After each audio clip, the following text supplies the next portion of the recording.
पत्रकारों का संगठन जर्नलिस्ट काउंसिल ऑफ इंडिया की राष्ट्रीय कमेटी की एक वर्चुअल बैठक आयोजित की गई, जिसका विषय था पत्रकारों पर दर्ज रंगदारी के मुकदमे कहीं षड्यंत्र तो नहीं।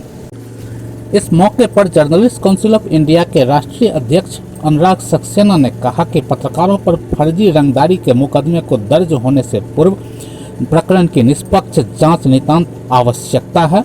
लगातार देखने को ऐसा आ रहा है कि पत्रकारों पर रंगदारी के मुकदमे फर्जी तरीके से दर्ज हो रहे हैं। उन्होंने कहा कि यह एक गंभीर मुद्दा है और इस पर चर्चा की जरूरत है।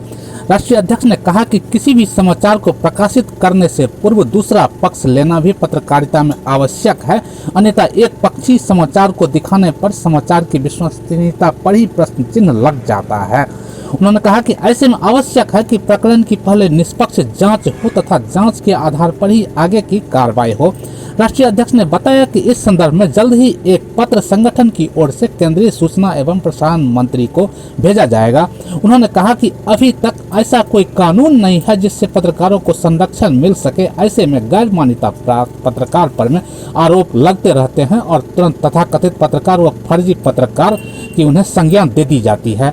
इस विषय पर असम हाई कोर्ट के रिटायर्ड जस्टिस विकास कुमार का कहना है कि आज तक जितने भी मुकदमे पत्रकारों के ऊपर में दर्ज हुए हैं, उनमें से किसी में भी पत्रकारों के ऊपर में दोष साबित नहीं हो पाया है।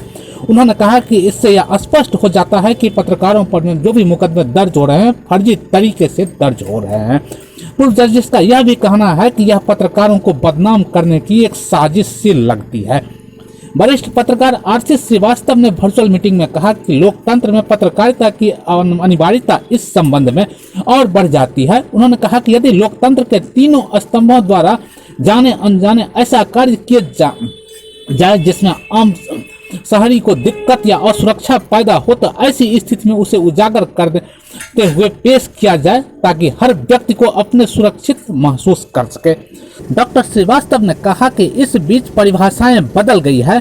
आज पत्रकारों पर रंगदारी के जो भी मुकदमे दर्ज हो रहे हैं, उसमें अधिकतर फर्जी और पत्रकारों को प्रताड़ित करने के उद्देश्य से ही किए जा रहे हैं।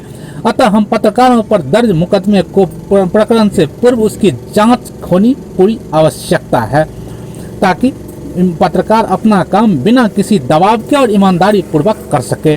झारखंड के वरिष्ठ पत्रकार अशोक कुमार झा ने कहा कि आज के समय में पत्रकारिता करना अपने आप में एक बहुत बड़ी चुनौती साबित हो रही है।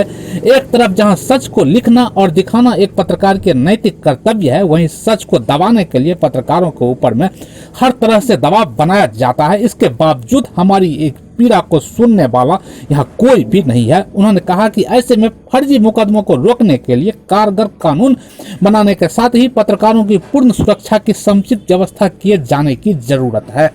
इस विषय पर राजस्थान के वरिष्ठ पत्रकार राजू चारण ने कहा कि हमारे बुद्धिजीवी समाज में पत्रकारिता का महत्व काफी बढ़ गया है।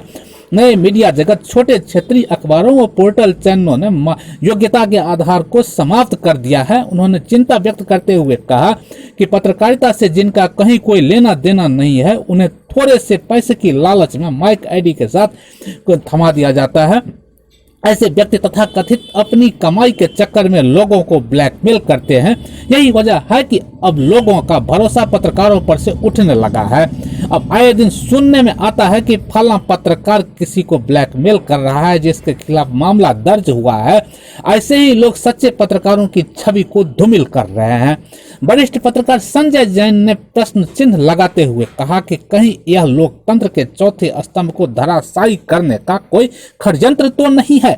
आज देश में रंगदारी से संदर्भित सबसे ज्यादा दर्ज पत्रकारों को ही क्यों झेलना पड़ रहा है। संजय ने कहा कि आज अचानक ऐसा क्या हुआ कि पत्रकारों को लोकतंत्र में उपहास का पात्र बनाया जा रहा है। उन्होंने लोकतंत्र को अक्षुण्ण बनाए रखने के लिए इस पर उच्च स्तरीय जांच की आवश्यकता पर में बल दिया। इस मौके पर वरिष्ठ पत्रकार ए.के. राय का कहना है कि पत्रकारों को आए दिन भ्रष्टाचारियों, गुंडों, मवालियों से दो चार होना ही पड़ता है। वहीं जिस प्रकार समाज में भ्रष्टाचारियों अपराधियों की गतिविधियां बढ़ रही है, वैसे ही पत्रकारों पर भी ऐसे ही झूठे बेबुनियाद आरोप लगते जा रहे हैं। ऐसे असामाजिक तत्व जिनके विरुद्ध लिखे जाते हैं वह समाचारों को देखने के बाद में बौखला करके अपने रसूख व पहुंच के बल पर में पत्रकारों को धमकाने की कोशिश करते हैं। ऐसे में शासन प्रशासन को चाहिए कि पत्रकारों से संबंधित किसी भी घटना की आधिकारिक जांच पहले कराएं। हरियाणा से वरिष्ठ पत्रकार लोकेश दत्त मेहता ने भी पत्रकारों पर दर्ज मुकदमे के रंगदारी के मुकदमे से पूर्व आधिकारिक जांच की मांग का समर्थन किया।